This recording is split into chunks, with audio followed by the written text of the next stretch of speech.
You're listening to Leadership Powered by Common Sense with your host, Doug Thorpe. Here's Doug.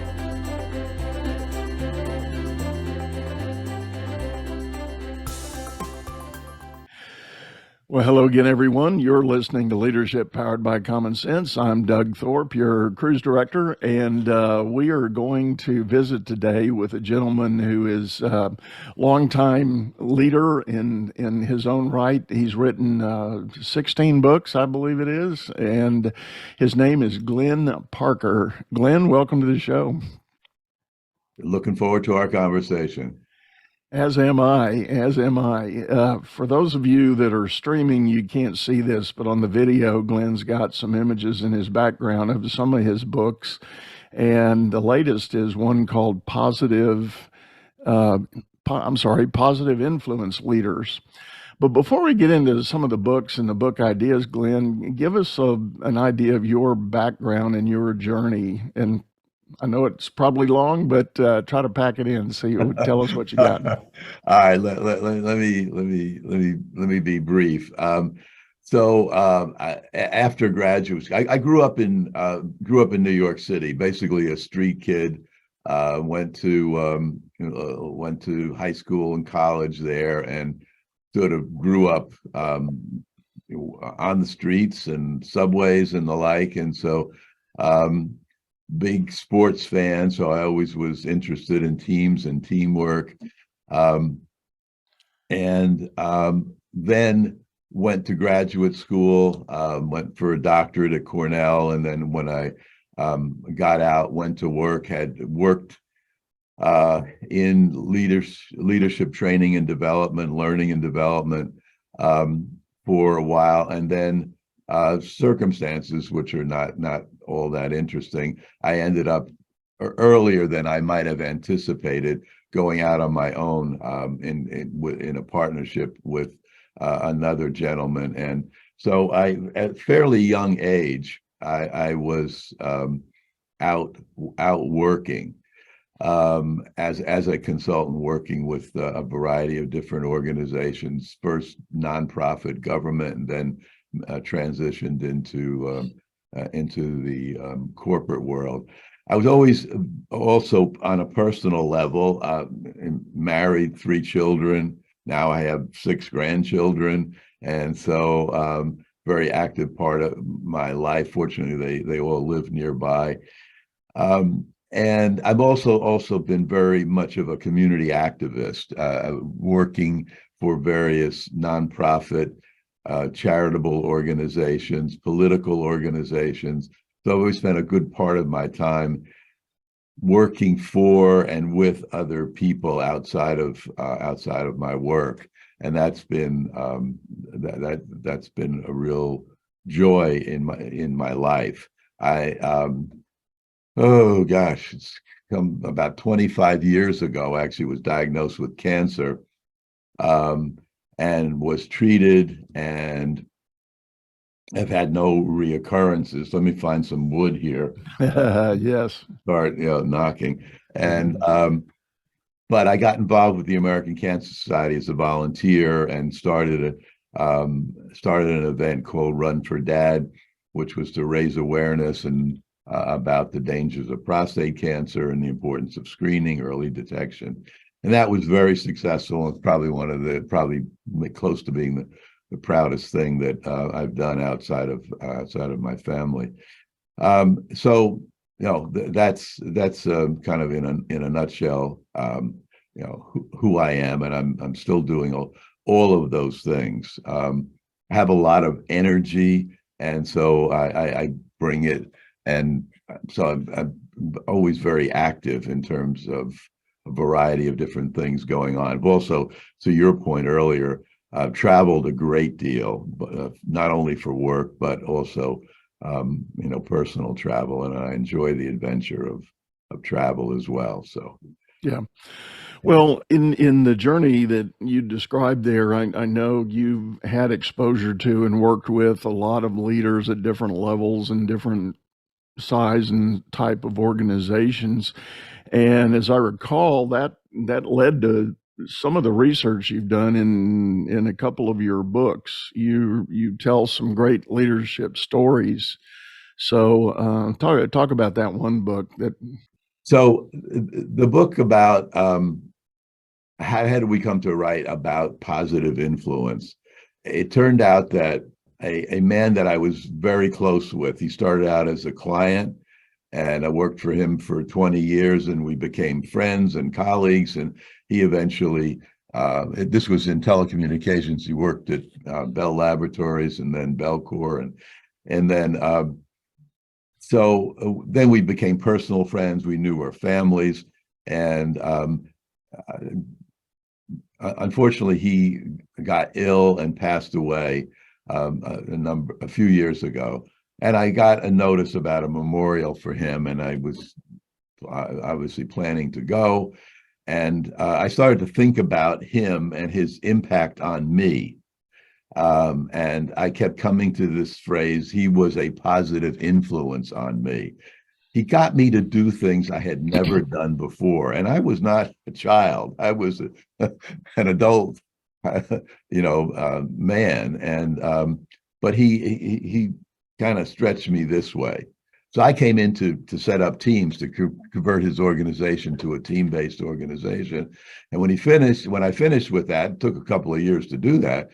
He said, no, I want to do, I want to train all my people in customer service.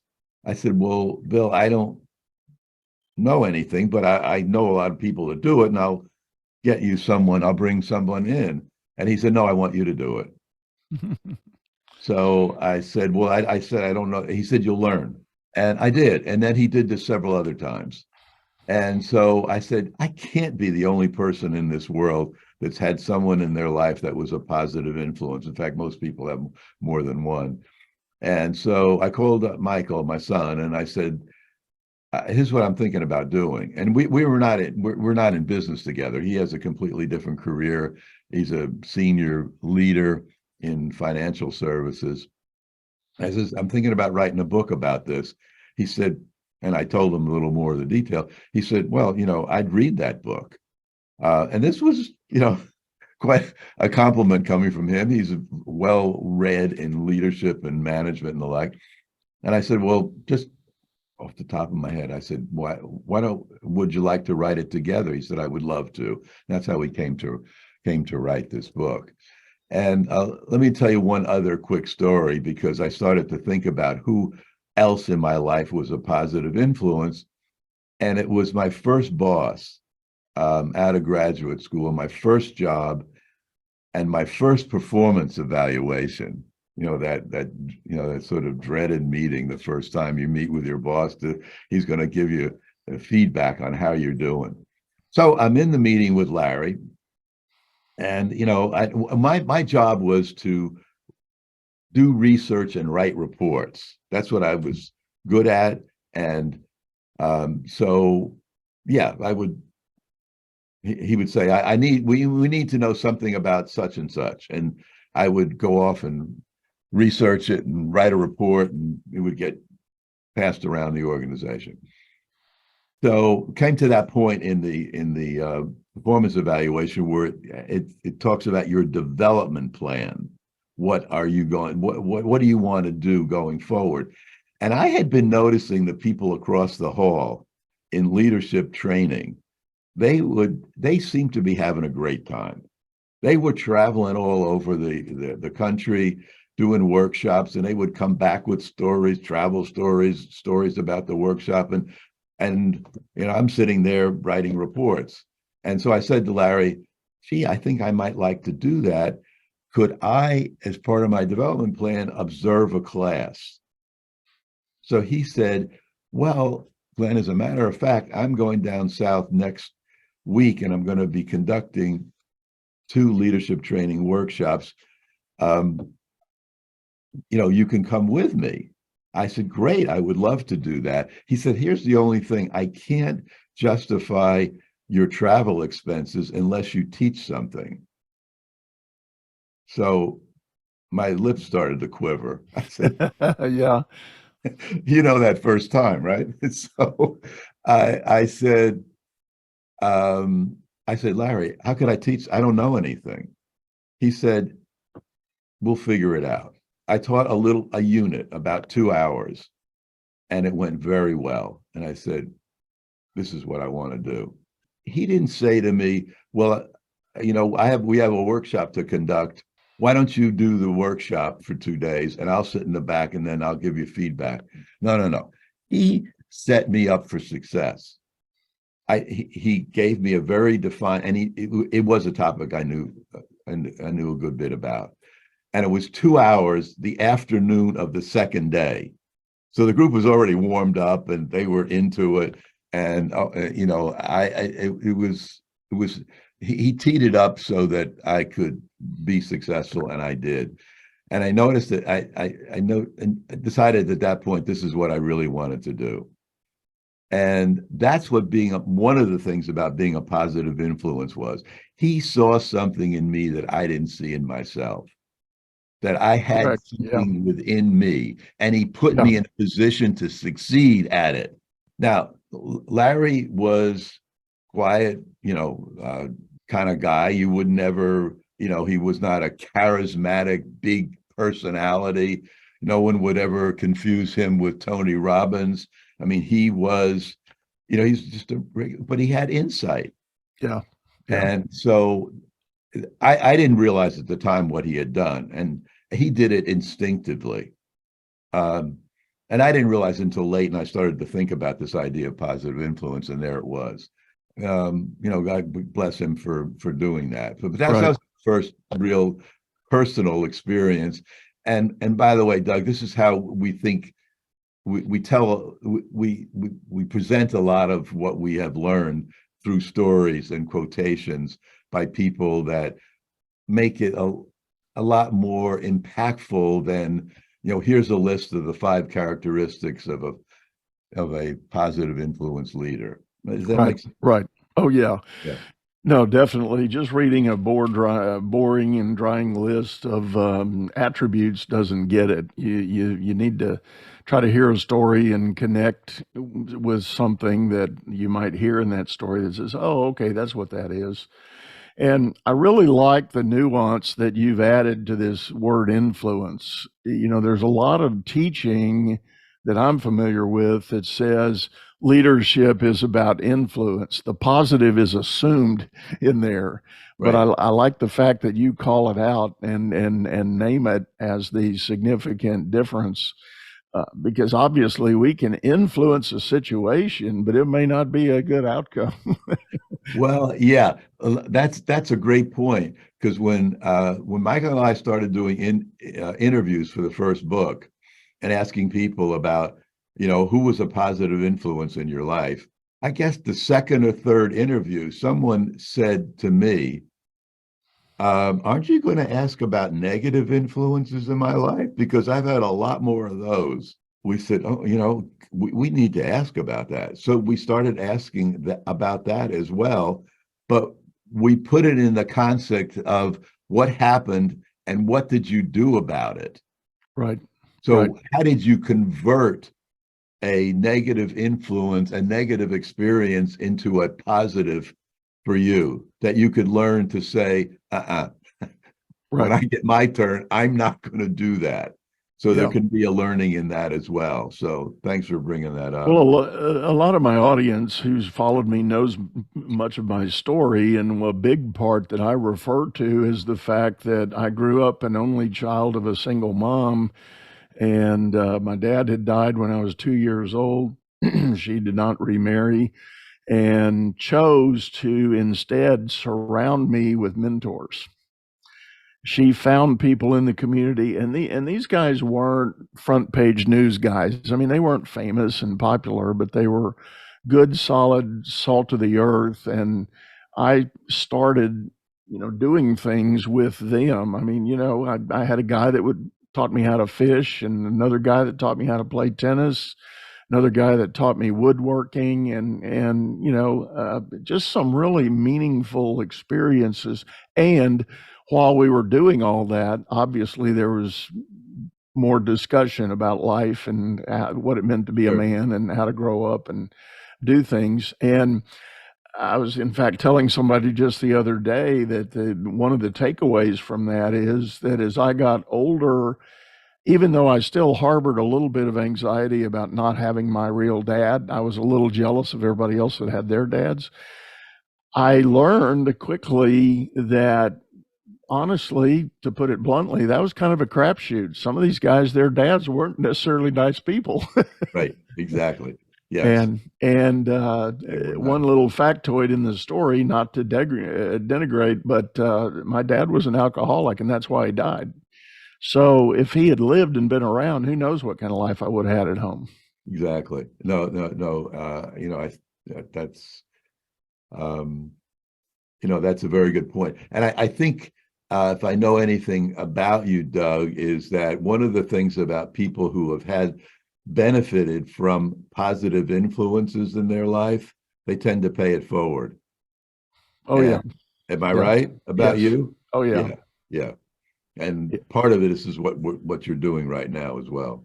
Right, right. No, definitely. Well, as you ran through those interviews, what were, well, let me ask this. You did enough of them. Was there any two or three things that really jumped out consistently as always being impactful and significant in somebody's life? Well, it varied. People's positive influence, what we found is could have been a parent, could have been a teacher, could have been a coach, could have been a friend, Right, right. um, could have been, a manager, a supervisor, a manager, a leader when they went to work. So it varied all over the place. And people told us, and by the way, we're still collecting stories on this. And if people go to our website, thepositiveinfluenceleader.com, there's a blog post there that's very extensive called Stories of Positive Influence, because people started sending us stories. And I encourage your followers, your listeners, to send the story to me. And we're talking 200, 300 words. You send it to Glenn, Glenn, at thepositiveinfluenceleader.com. We'll publish it.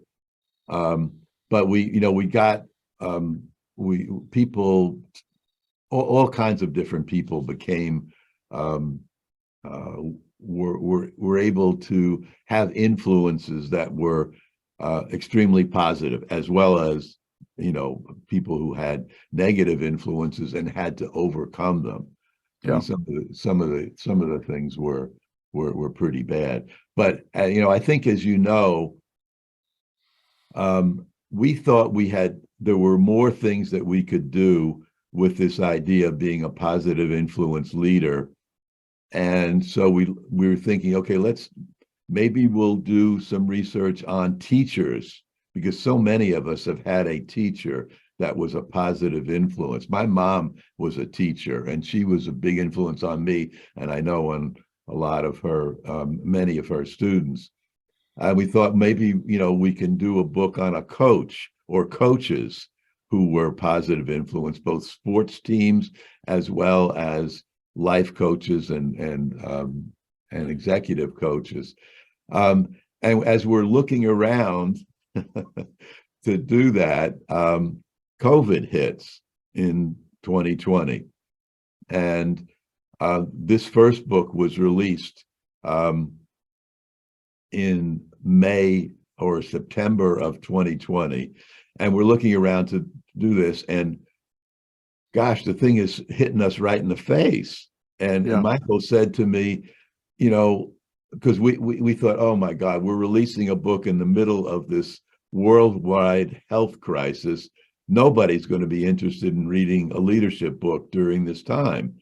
And so Michael said to me, Dad, why don't we think of this as an opportunity and not a problem?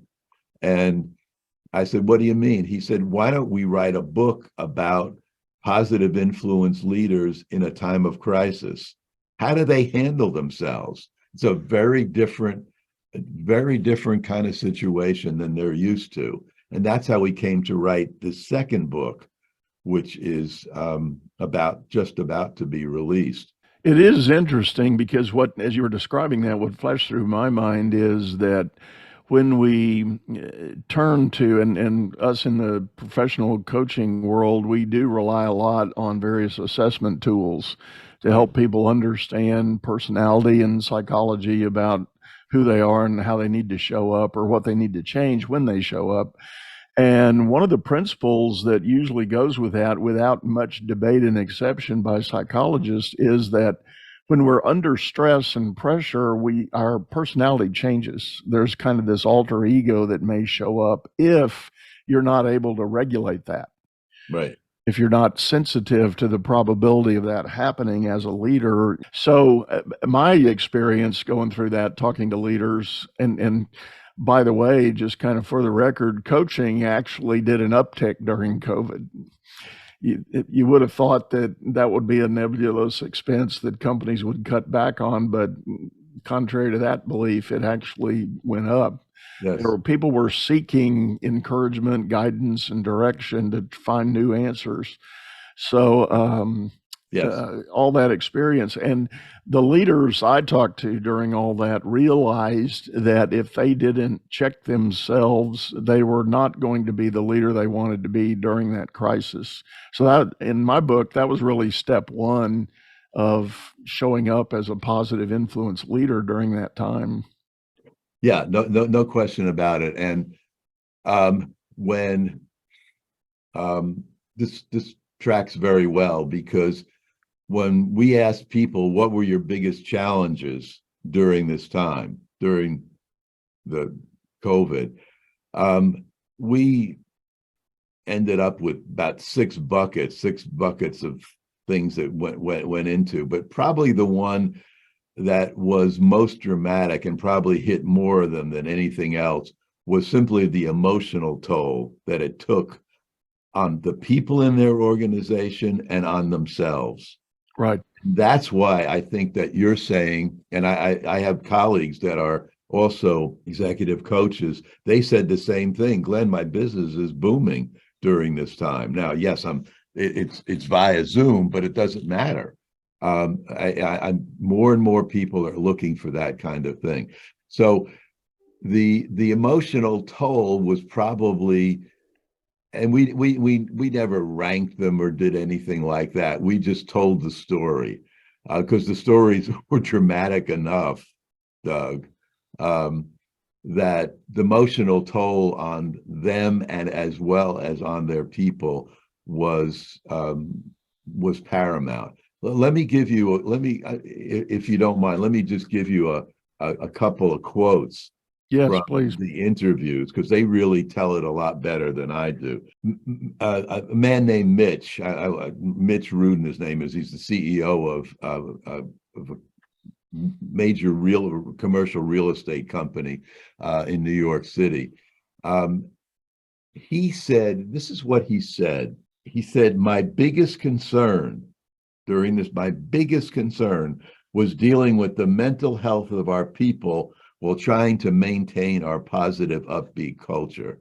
He said that's what I had to deal with the most. And then he and many others said they also had to deal with the emotional toll on themselves, Right.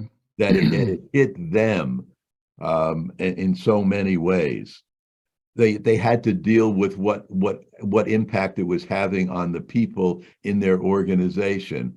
And so even when they went to remote work, the stress didn't end because often the workday didn't end because now you were available all the time from early Right. in the morning until Exactly. sometimes late at night. And even if you were able to turn off the phone, close down your laptop, the work still didn't end. Why?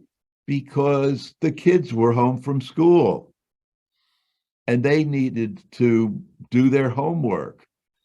You had to make sure that you had a good computer for the children. You had to make sure that you had high-speed internet so they could get their assignments from their teacher, and you had to help them with their assignments. And so for people who were parents, the workday continued and the stress continued Right. because many young people, students, had never learned this way.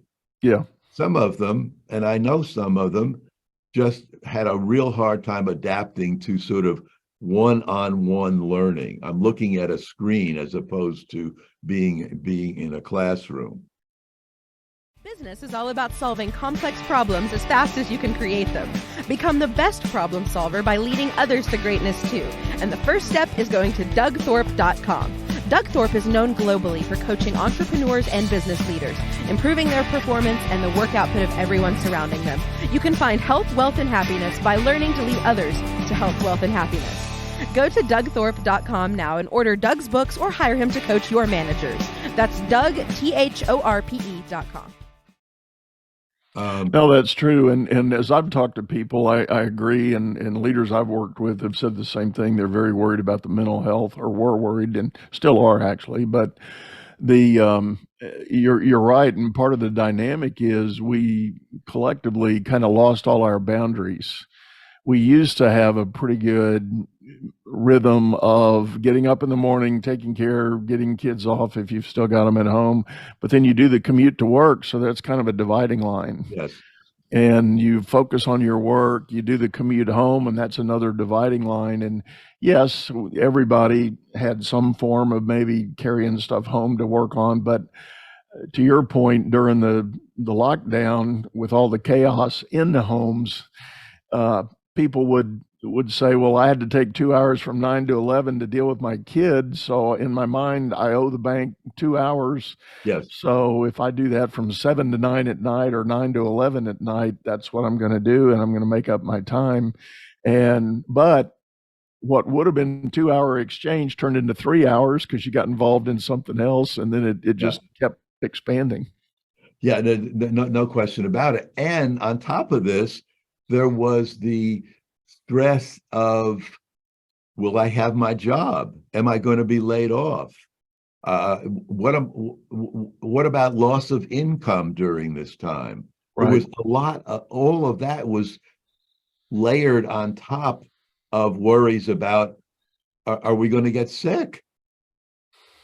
There was all of those things added to the stress, and to be very blunt about it, it fell most heavily on women because they tended to be the people in many cases who Correct. were going to work, coming home, and managing at home the children's homework, the family finances, groceries, and the like. Correct. All of that all of that stress layer, and then, and I'm sure you remember this, then we had the murders of George Floyd and Breonna Taylor. Right. That, on top of this, added, and the hundreds of thousands of people that were protesting. And that was not over there. In many cases, that was right here because it impacted leaders in organizations who had to deal with the feelings that people that were evoked as a result of those murders. And so you had many leaders in organizations doing things to address it. They didn't just sit on their hands, they addressed it.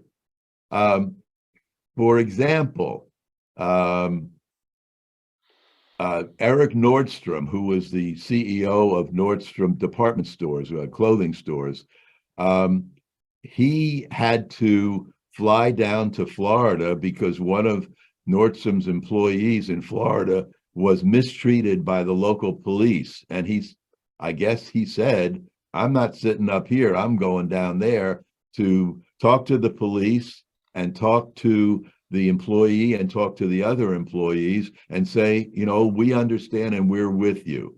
Similarly, Hans Vestberg, who was the CEO of Verizon, he realized that Verizon had a lot of Black employees. He met with those employees via Zoom and said, this kind of behavior is just not acceptable in America. and he broke down. And I've seen this video. He broke down because someone told me about it. A board member at Verizon told me about this situation, and he broke down crying because he was so upset by this. And another woman that we interviewed, Jody McLean, she's the CEO of Eden's, they own and manage retail shopping centers, and they of course were impacted by the protests.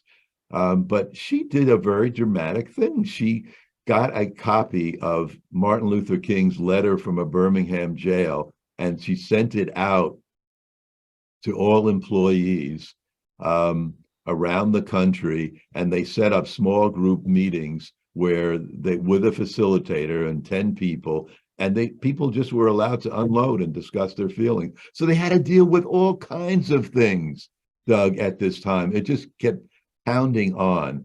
Right. And at the same time, you're trying to communicate with all of your employees, trying to get a clear message out there. And it's not easy. Because, Well, and yes. for those that were at the top of the house of these big companies, and really any companies of any size, there was also a challenge, because when companies continued to do employees satisfaction and engagement surveys, there was a dynamic shift that hadn't happened for decades. And in the area of trust, when the questions get asked, do you trust your boss and do you trust CEO and senior leadership? Two different questions. For decades, the tradition was, yes, I trust my boss. Yes, I trust CEO, but I don't necessarily trust my boss. That was kind of the pattern. Right. And it had varied, but in general terms, that was always the pattern. But during the pandemic, it flipped. The answers were, I trust my boss, but I don't know that I trust my CEO anymore. And why do you think that was? Well, I think it was attributed to the fact that, God love the CEOs, they didn't know when the next shoe was going to drop. Right. So they're dancing around trying to make strategic decisions about direction and positions to take. And then the very next day, a data point would come in that totally changed everything. Yeah. And they were forced to make an alternate decision and claw back what they had been saying and go set another course. And that caused confusion and doubt in the minds of the employee pool. I think that's the case. And so communication from the leadership to the people in the organization, both employees, but also as customers, was a real challenge during this time. Correct. That was another one of the biggest challenges that people talk to us about: clear and consistent messaging. And some leaders, not ones we talk to, but some leaders that I know about, got paralyzed by the conflicting information, changing information, because there's this high need for perfection. And I can't send anything out until I'm absolutely positively sure that I have all of the information about the government regulations, about the issues that we're facing here locally. And all kinds of information was coming in. It was conflicting at times. The smart ones, many of the ones we interviewed, said this was their message. This is what we know right now to be true, and this is what we're going to do as a result of that. But things may change. Right. And as soon as you know, we'll know.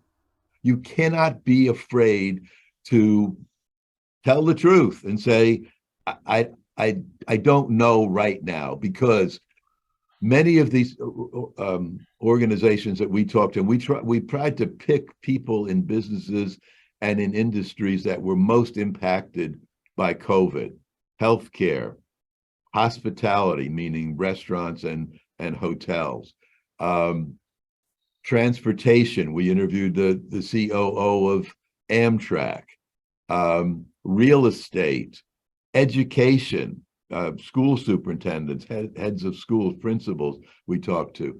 So they were all, there's all kinds of rules and regulations coming from a variety of sources. You had the World Health Organization, the CDC, the state health agency, county health agencies, local and industry sources. The National Restaurant Association was putting out their directions on what to do, what not to do, how to keep things clean and safe.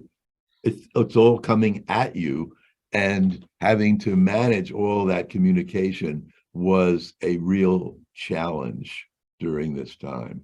Tremendous. Yeah. Well, let me ask this, if you can you, some of the solutions were that people did come up with? You mentioned in the communication, just being clear, honest, and with a caveat that things could change. That makes a lot of sense. But what else were people doing? I think being authentic, because that's what people want. When you talked about those surveys, when people looked up at their boss, they want you to be real. Can I trust you? But other things, leaders started to realize that they had to lead and be concerned about the entire person. That employees, your responsibility for employees did not stop at the plant gate or the hospital door or the lobby entrance and exit. You had to be responsible for that total person. And so the leaders that were really good were regularly communicating with their employees. They would make a phone call, say, how are you doing? Can I help? Places that had to remain open, like hospitals, CEO and other members of the leadership team, they were walking the floors of the hospital saying, how's it going? What can I do? What kind of help do you need? What can I get for you? And they wanted to be stopped and say, nurses were saying, we need N95 masks, we need ventilators, we need more of this, we need more of that. So they were present, accessible, available. They weren't up in the executive suites, sending out messages. They were down on the floor. The COO of Amtrak was walking the platforms. He was riding the trains. He was helping out if, there was luggage that needed to be taken on the train. So a lot of it was being present and accessible and answering questions, and then following up and saying, those masks are coming, those ventilators are coming, or we can't get them. You've heard about the supply chain issues, they're killing us. We can't do it. So being honest and authentic. The other thing is that collaboration and innovation ramped up during this time when people started to try to figure stuff out. And one of the things that they realized is that employees had a lot of answers. We just hadn't been asking them. Yeah, that's a great point. There's a story of a local company that was in the business of making these boutique hand soaps, fragrant soaps and lotions and things like that. Well, that's a higher end commodity and definitely a discretionary income spend for most households. So when the pandemic hit, their demand just went through the floor. Nobody wanted to buy this stuff. So the CEO wisely got the whole team together and said, I got two things I got to share with you. Because we've lost virtually all of our sales, we're obviously strapped. So I'm not sure right now how long I can sustain the payroll that we've got. We got to get creative. We got to figure something out. I'm not saying I'm ready to lay you off. I'm saying we got to find an alternate opportunity. Yeah. And they had this team-wide brainstorming session, and somebody said, well, we got the core ingredients, all this hand sanitizer everybody's drinking now. Why don't we make that? And so they formulated a product, and they sent it out more on a wholesale basis to the grocery stores. They tried there first. And there's a huge regional chain down here called HEB, and they loved it, and they started buying it literally by the gallons. And the next thing this company ran into was the availability of containers. So they shopped around their traditional sources. Supply chain had blown up. So they turned their eyes to Igloo, the Igloo Cooler Corporation, who is also here locally. And sure enough, there was a sport bottle size container that was just going to be perfect for that. They just had to rejigger the top to make it a hand pump.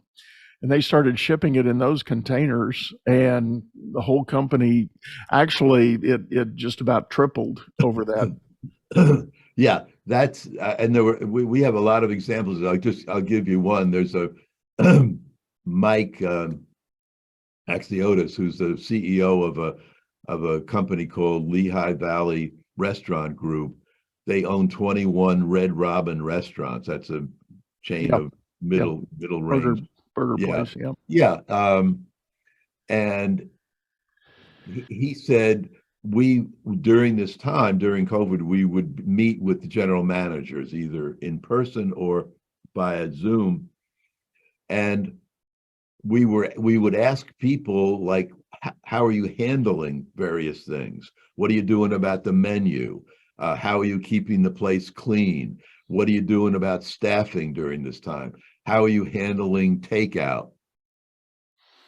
And people shared ideas, and as a result, other restaurants among the 21 would use those ideas. So there was more. And he said, Glenn, you have to understand, prior to this, the 21 restaurants competed.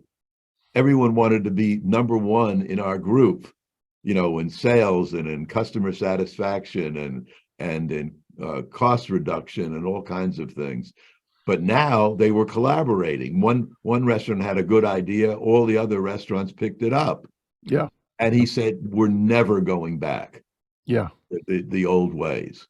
And so you had a lot of things like that where you had collaboration and as a result, innovation. And so what happens is that people learn and they're not going back. They realize that working together, and I did a lot of work in the pharmaceutical industry with cross-functional teams that were doing the drug development.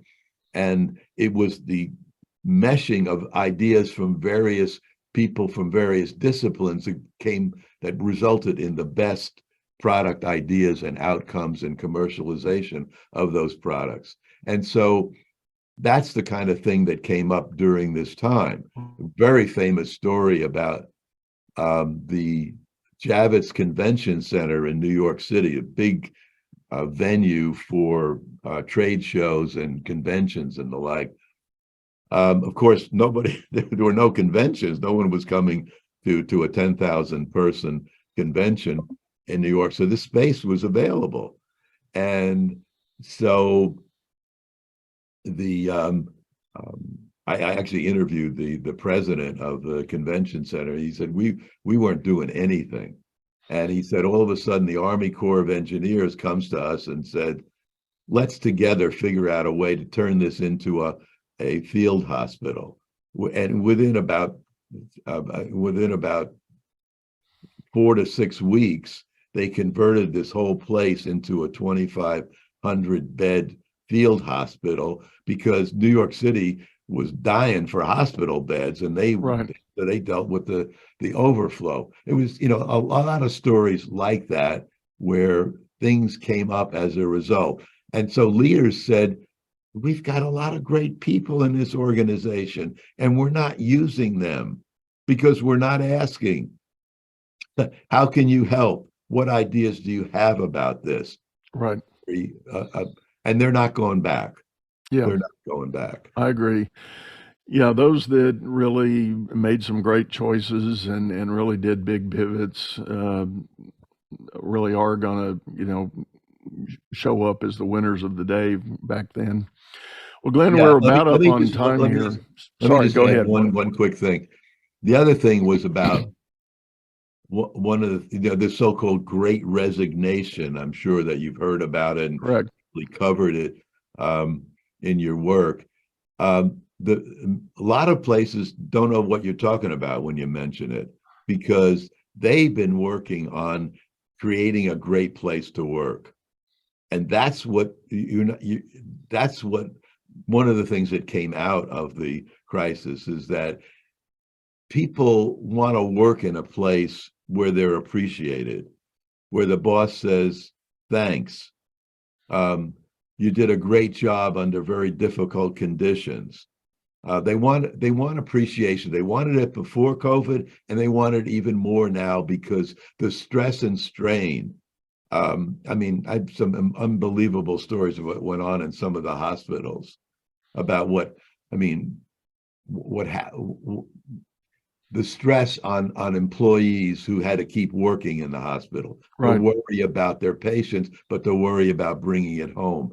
So, in fact, I wrote an article about it called "Creating a Great Place to Work," in which I talked about what are the things that really good leaders are doing and learned as a result of the crisis and will never go back to.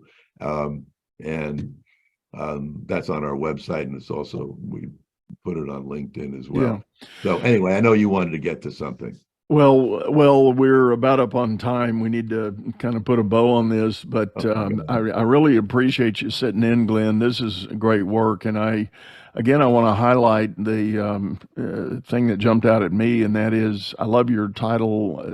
Positive influence leaders.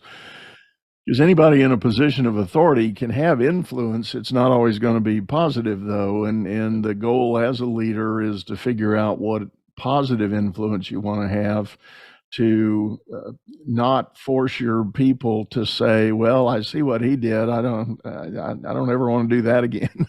Right. But it's Yeah. that overall thread of positive influence that can create that great place to work and inspire people to hang in. I just, as we are recording this on this day, I had just finished 2 days of workshops with a client company, and I was surprised to learn, I didn't know it going in, but as I got there and met people, there were about 40 different employees involved in my workshops. The average tenure at this company is about 7 years. And that's the average. So, that means you got some with much longer time there too. But they just don't have turnover there. They've got a culture of caring, and they deal with the whole person, as you touched on. And they've been doing it even before COVID. The leaders there had insight and knew that that's what they wanted to create, and they've been very successful in doing that. Yeah, like that, creating a community of caring is actually a phrase that we use actually because it came to us. And just to put a bow on the idea of of empowerment and making use of all of the talents of the people in your organization, that also was one of the outcomes of the leadership during the time of COVID. Much more of that, when people realize we've got a lot of really good people here and we need to make better use of them. And so leaders were finding that I don't need to be the one that has to come up with all of the answers. I don't need to be the one that has to answer the question of how to deal with a problem first. I don't have to be the smartest person in the room. In fact, someone said, if you're the smartest person in the room, you're in the wrong room. Yeah, right. So that was also a learning. And so the ones that are really smart are pushing decision making down in the organization and making use of all of the resources of the people in their organization. So thank you for letting me go on and on about this. I appreciate it. Well, thank you, and Enthusiastic thank you for the about it. work you've done putting this together. And folks, we're going to have a lot of links and information on Glenn and his books. They will be in the show notes and in the description of all the article here below. So please check that out, and you'll know how to get a hold of him and get more information if you're interested. So one last time, Glenn, thank you very much for being on the show. I appreciate and I love the conversation. I love what you were bringing to the party as well. That really was inspiring to me as well. One last thing I'll say to you, because I enjoyed this conversation. Anyone who writes to me at Glenn, Glenn, at thepositiveinfluenceleader.com, thepositiveinfluenceleader.com. Send me a little story of, your positive influence, who that was and what they did. We will send you a signed copy of our new book, Leadership in a Time of Crisis. So the first, let's say 3 or 5, let's say 5 people who write to us and tell us their story. We'll and of course provide your mailing address, and we'll use it one time, only to mail a copy of the book to you. We'll get a signed copy of our new book. That's great. All right. Well, very good. Well, again, Glenn, thanks for sitting in, and it's been a pleasure. So everyone, I do like to remind people that if you're listening on your favorite streaming service, we do have a video version of this over on YouTube, channel by the same name, Leadership Powered by Common Sense. Hop over there, check us out, subscribe, hit the bell. You'll get notices of new shows that we have coming up. So for now, we're going to wrap up, say goodbye, and I hope you have a great day. You've been listening to Leadership Powered by Common Sense, hosted by Doug Thorpe. If you would like to know more about the coaching and advisory services he provides, visit dougthorpe.com.